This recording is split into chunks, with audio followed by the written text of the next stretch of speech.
Ribuan wanita dari komunitas bonek wanita atau Bonita dan komunitas lain memperingati Hari Kartini dengan cara yang unik. Mereka memainkan permainan tradisional yang saat ini mulai punah, kalah dengan permainan modern.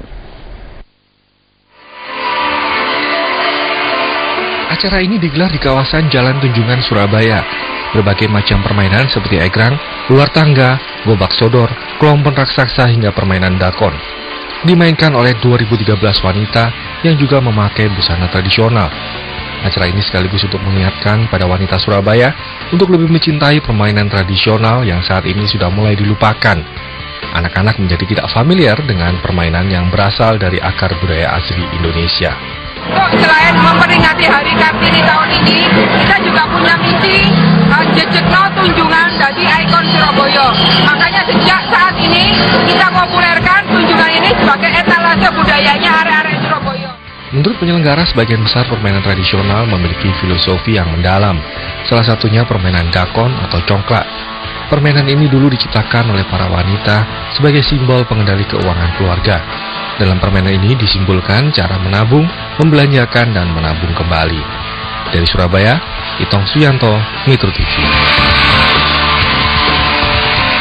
Kartini masa kini itulah tema kita dalam program Dialog di Jurnal Pagi Jatim untuk edisi hari ini. Dan untuk lebih lanjut membahasnya, saat ini di studio Metro TV Jawa Timur telah hadir dua orang Kartini dari masa kini. Kita akan menyapa satu persatu. Yang pertama adalah Siti Nasyiah atau saya sapa Mbak Ita, selaku korlap dari bonek wanita atau Bonita. Mbak Ita, apa kabar? Apa kabar? Selamat pagi, Mbak Ita. Alhamdulillah pagi. Dan juga telah hadir di studio Metro TV Jawa Timur Haja Mariam, Ketua Crisis Center Cahaya Matahari. Ibu Mariam, selamat Cahaya pagi. Mentari. Cahaya Mentari, benar. Kita akan membahas mengenai Kartini masa kini. Dua orang perempuan yang hadir di depan saya saat ini adalah Kartini-Kartini dari masa kini. Mbak Ita dulu, saya mau menyapa Mbak Ita. Mbak Ita, korlap Bonita, korlap dari para bonek wanita. Bicara mengenai bonek atau Bonita yang merupakan bagian dari ini, kan orang selalu khawatir dengan image yang melekat. Anda bisa menjadi korlapnya, bagaimana ceritanya itu? Aku juga nggak tahu ya kenapa bisa jadi korlapnya, tetapi dengan niatan ibadah, innama a'malu biniat, itu katanya gitu ya Ibu ya. Saya berusaha merangkul semua teman-teman yang ada di komunitas bonek untuk gimana sih caranya kita menghilangkan atau menghapus sedikit demi sedikit stigma buruk yang ada di bonek. Kenapa demikian? Karena dulu ketika saya lahir atau dilahirkan sebagai bonek, saya dilahirkan oleh Bapak Dahlan Iskan sebagai bonek itu secara tidak sengaja, tepatnya tahun 91. Tapi waktu itu namanya bukan bonek ya, masih supporter Persibaya. Nah dari situ kecintaan saya tumbuh. Awalnya saya nggak suka yang namanya bola, nggak suka. Tapi karena dipaksa tanda petik oleh beliau yang sekarang jadi Menteri BUMN, mau nggak mau saya harus touch di situ, harus mau nggak mau ya harus gitu. Ini panggilan jiwa, apalagi ketika saat itu bonek sudah dikuyo-kuyo, bonek sudah artinya dimarginalkan dengan komunitas yang punya stigma pembuat kerusuhan. Aku yang saat itu sebagai orang di balik layar untuk memperlancar tretetet, merasa terpanggil dan nggak terima. Enggak lah, bonek tidak seperti itu. Kalaupun ada rusuh, kalaupun ada yang anarkis, kalaupun itu karena ada orang-orang yang memprovokasi sehingga nama kita jadi buruk. Ada tidak sih hambatan Mbak Ita waktu melakukan atau mengkoordinasi semuanya itu? Ada tidak hambatan-hambatan yang Anda alami, apalagi kita sering melihat Anda seorang perempuan seperti itu. Pernah ada yang memandang sebelah mata dengan hal-hal seperti itu? Alhamdulillah enggak. Sama sekali enggak, karena hambatan itu kan biasanya dari kita. Kalau kita nggak sopan, misalkan di stadion pakai baju yang buka-buka, pakai apa, pastilah mengundang orang-orang untuk menggoda kita, atau ya begitu ya. Tapi karena saya ajarkan sama adik-adik saya untuk menjadilah bonek yang sopan, bonek yang santun, karena ini citra diri bonek secara keseluruhan. Dari situ kayaknya nggak ada, dan ya? Alhamdulillah nggak ada. Saya ke Ibu Mariam kalau gitu. Boleh, silakan Mbak. Ketua Crisis Center Cahaya Mentari, mungkin bisa diceritakan terlebih dahulu.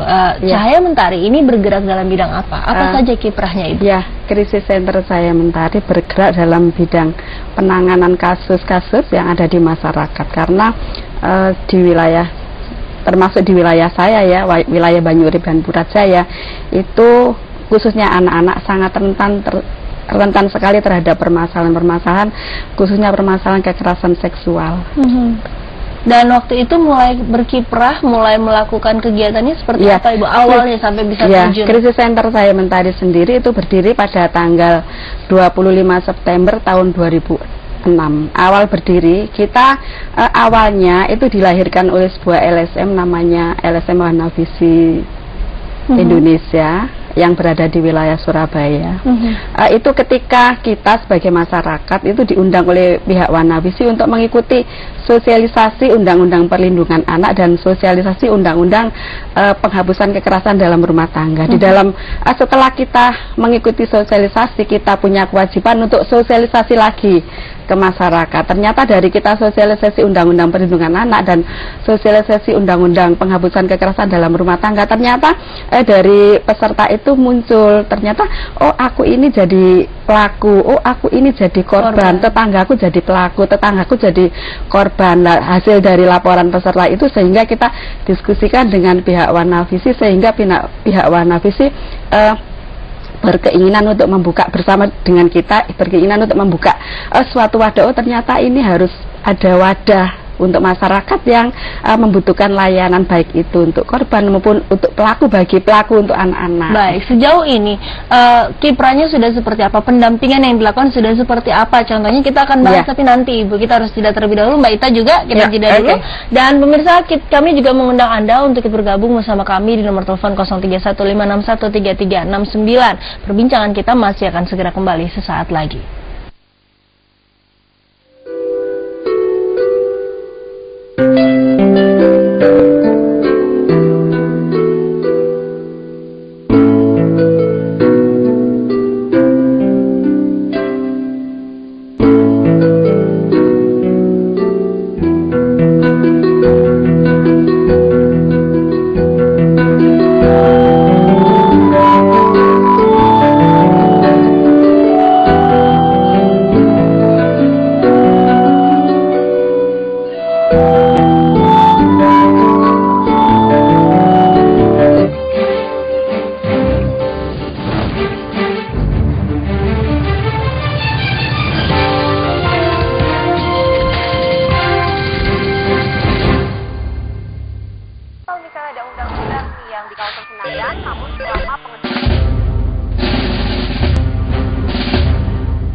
Gak olahraga, tapi tetap update beritanya kan?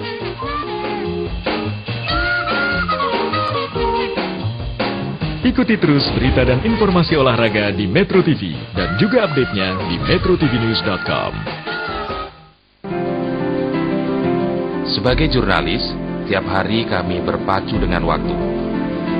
Mengumpulkan, mengolah, dan yang terpenting memastikan akurasi untuk menghadirkan berita yang layak dipercaya.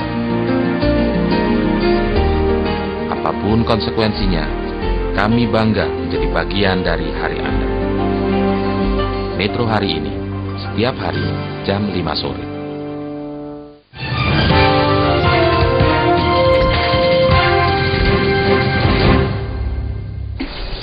Anda masih bersama kami pemirsa di Jurnal Pagi Jatim. Kita masih di segmen perbincangan khas Jurnal Pagi Jatim bersama Ibu Mariani dan juga Mbak Ita. Kita masih berbicara mengenai Kartini di masa kini. Mereka, dua orang yang hadir di sini adalah Kartini-Kartini yang saat ini berkiprah bahwa menjadi perempuan bukan hambatan ya, ibu-ibu yang cantik ini. Alhamdulillah. Enggak lah, kita pakai kebaya kemarin juga main gobak sodor, pakai sepatu kep, ya kan? Iya. Tetap tidak menghambat pergerakannya. Tidak mengurangi feminimis kita, misalkan pakai kebaya bisa, pakai apa ini punggung masih bisa. Baik. Sebelum kita lanjutkan obrolan kita sapa dulu. Sudah ada Pak Sofyan di Sidoarjo yang sudah bergabung. Pak Sofyan, selamat pagi. Selamat pagi Bu. Silakan Pak Sofyan. Warahmatullahi wabarakatuh. Waalaikumsalam. Silakan Pak Sofyan. Ibu, banyak Kartini masa kini di Indonesia sekarang bermunculan dengan boneka ini, dengan ibu ini satunya. Semoga masih banyak jiwa-jiwa Kartini lainnya Bu. Tapi ini Bu, Kartini di pemerintahan, di DPR, di mana di wakil kota, gubernur kok nggak ada ya Bu yang memerintahkan rakyat gitu Bu ya. Harusnya negara hari ini rakyat dituguhi setiap hari. Hari ini UNAS, BBM, apalagi nanti besok Bu. Kita itu nggak tahu, di negeri sendiri kita jadi warga negara kedua. Di sana, di luar negeri kita jadi para pembantu. Masih banyak fakir miskin, Lapindo, ini Bu, Lamongan, Bojonegoro, banjir. Kok nggak ada ya Kartini di pemimpin sekarang gitu Bu. Baik, Pak Sofyan. Terima kasih telah bergabung bersama kami Pak Sofyan. Pak Sofyan mau bertanyakan, kiprah Kartini sebenarnya. Kalau mungkin yang tujuan Pak Sofyan lebih ke yang bergerak di bidang pemerintahan. Sebenarnya sekarang banyak ya. Surabaya saja pemimpinnya seorang perempuan yang sangat tangguh, Ibu Tri Risma hari ini seperti itu.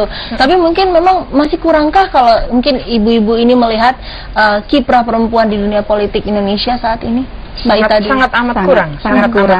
Tetapi saya melihat kemarin teman-teman alek perempuan kemarin ada kok yang ikut. Ada dari 7 yang kita ajak, ada 5 yang datang. Mereka berjibaku mainan tradisional dengan warga masyarakat. Berkode ada tuh di tayangan TV tadi, berkode cantik kayak mau ke pesta, tapi beliau mau. Kalau kita gerakkan insya Allah mau. Saya yakin butuh motor-motor seperti Ibu Mariani, seperti Anda juga. Aku yakin jadi motor. Kalau ada motornya insya Allah mereka mau kok. Cuma tinggal pemetik aja.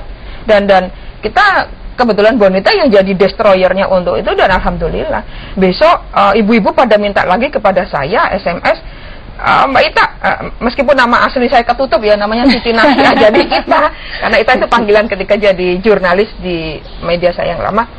Ayo kita bikin acara lagi yang lebih seru. Nah, Manda juga tak tantang, ayo Anda kan perempuan, ayo penyiar-penyiar perempuan, apapun lah ya.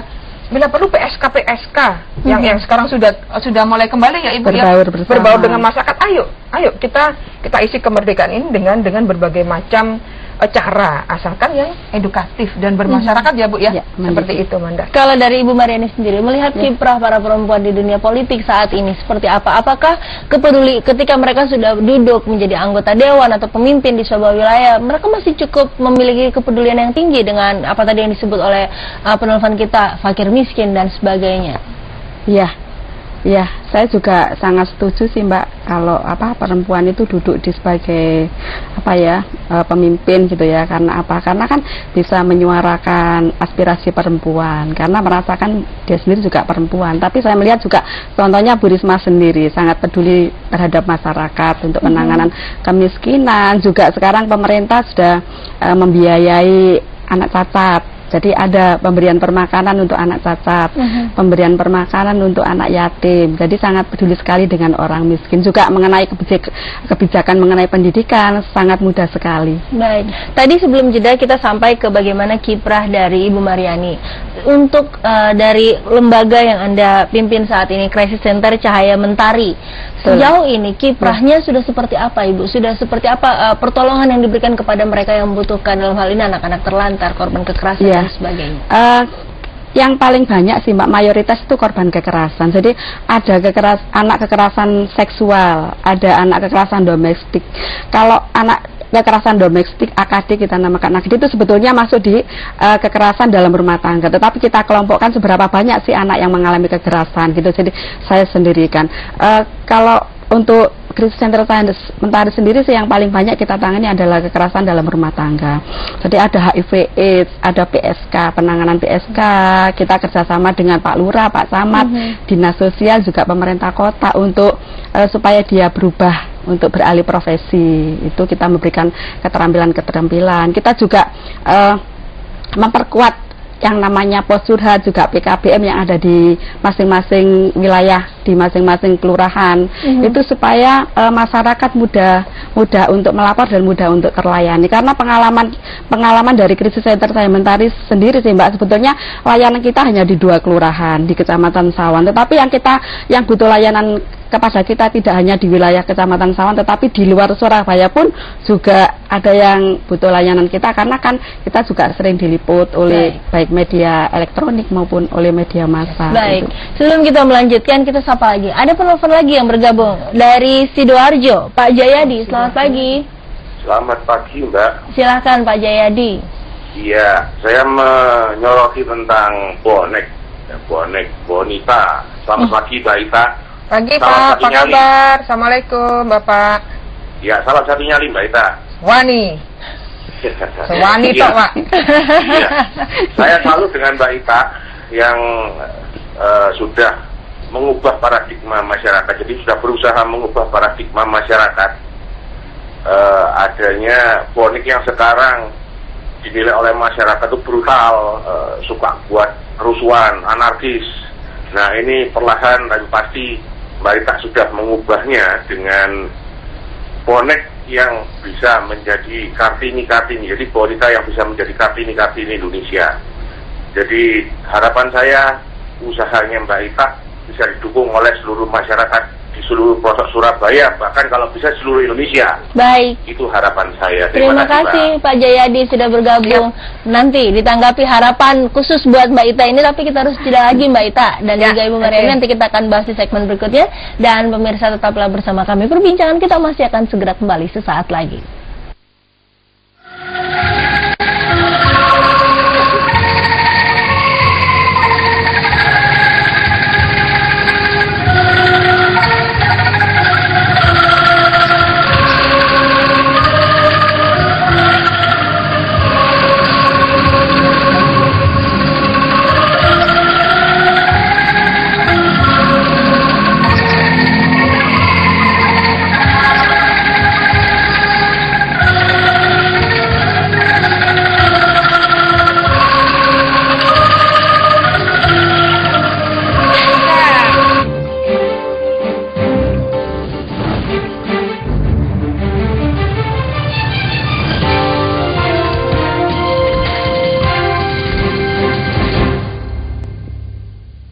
Kini tak ada lagi istilah ketinggalan berita.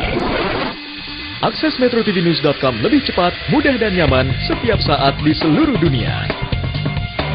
Langsung dari iPad, Android, dan BlackBerry. Download gratis metrotvnews.com tanpa buffering dan juga berita-berita yang belum sempat Anda saksikan di layar kaca. metrotvnews.com tersedia di Apple Store, Android Market, dan BlackBerry Application World.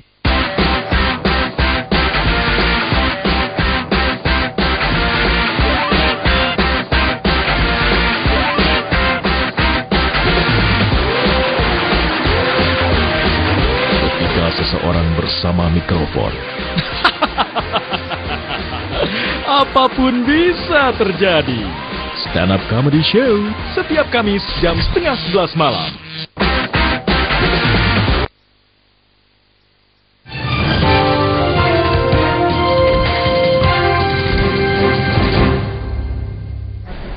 Anda masih bersama kami di Jurnal Pagi Jatim. Saya langsung ke Mbak Ita. Mbak Ita, tadi ada harapan khusus dari Pak Jayadi, silakan ditanggapi. Apa ya? Jadi matur nuwun support panjenengan, tetapi saya pribadi dan teman-teman bonek dan boneta tidak akan bisa sukses tanpa panjenengan. Saya tantang panjenengan untuk ikut bersama saya untuk support, bila perlu panjenengan di depan, aku di belakang. Itu ini kan benar-benar bonek ya semua harus wajib, karena ini tanggung jawab kita bersama loh. Tanggung jawab kita, jangan saya aja, jangan ibu, jangan Manda, tetapi ini masyarakat luas. Jangan salah kalau anaknya nanti Pak Jayadi punya anak terus diam-diam dia jadi bonek. Ketika nonton Persebaya dia pakai baju hijau, padahal tadinya sekolah. Banyak kan begitu. Contohnya saya punya adik yang ada di daerah Surabaya Utara, kapan hari meninggal dunia, kasus Lamongan. Itu pamitnya dia pramuka loh, pramuka. Makanya saya mohon kepada Bapak Ibu, izinkan mereka jadi bonek. Bonek itu nggak jelek, yang jelek ini adalah perusuh, bukan boneknya. Jujur, karena baju bonek itu bisa beli di mana-mana. Di pasar sore ya Ibu, di pasar Banyuurip, di pasar manapun ada kaos bonek. Itu kan lambang bahwa nama bonek ini sudah menghegemoni Indonesia, supporter di Indonesia. Makanya saya butuh bantuan, butuh support Pak Jayadi, Pak Bupati, Pak Wali Kota. Bila perlu Pak Presiden harus turun tangan biar tidak ada kerusuhan-kerusuhan. Nah, kalau ada yang rusuh, tangkap dia. Mbak Ita, Korlap Bonita, berapa banyak orang yang diorganisir oleh seorang Ita ini? Aduh, aku sih bukan siapa-siapa, aku bukan siapa-siapa, dan aku kebetulan bisa merangkul teman-teman. Ayo kita bikin acara kayak yang di Tunjungan kemarin, kita tuh idenya memang dari bonek, tetapi kita matching dengan komunitas Rek Ayo Rek melaku nang tunjungan yang digagas oleh Pak Dr. Ananto, Pak Insinyur Mehmet, Pak Agus, kemudian ada Cak Bayu, ada Yusak Sunaryanto di situ. Jadi ini komunitas bersama untuk jejekno tunjungan lah. Dulu pahlawan-pahlawan kita arek Surabaya berhasil merobek bendera merah putih. Nah sekarang kita yang wajib ya kan menjadikan tunjungan jadi ikonnya Surabaya dan bonek harus peduli. Kita sapa lagi penelpon. Selamat pagi. Selamat pagi. Dengan Bapak siapa di mana, Pak? Saya Pak Malik di Surabaya. Pak Malik di Surabaya. Silakan Pak Malik. Saya ngasih usul dulu ke Bu Ita yang Bonita ya. Selamat pagi Bu Ita. Pagi Pak Malik. Bu Ita, saya penggemar sepak bola Indonesia ya, jadi tidak hanya satu klub gitu ya. Saya suka klub-klub yang bagus, saya suka pokoknya itu untuk timnas intinya gitu. Saya usul bonek itu diganti nama jadi Sebayanita gitu ya, Sebayanita. Jadi namanya lebih lembut dan lebih sejuk, lebih santun ya menurut saya. Bonek jadi tidak ini ya Pak, tidak kesannya bondo nekat ya. Saya kira pencitraan itu dimulai dari nama ya. Baik, terima kasih Pak Malik. Pencitraan dimulai dari nama. Sebayanista ya tadi. Surabayanista. Iya, matur nuwun Pak Malik, masukannya kita terima, tetapi harus Anda tahu bukan namanya yang diubah, tetapi paradigma buruk atau stigma buruk yang sengaja dicapkan untuk bonek itu yang harus diubah. Tidak, saya tidak setuju kalau bonek diubah sama sekali, karena ini sudah mendunia loh, jangan salah. Tetapi orang per orangnya yang misalkan nggak bagus, itu yang perlu kita kasih tahu.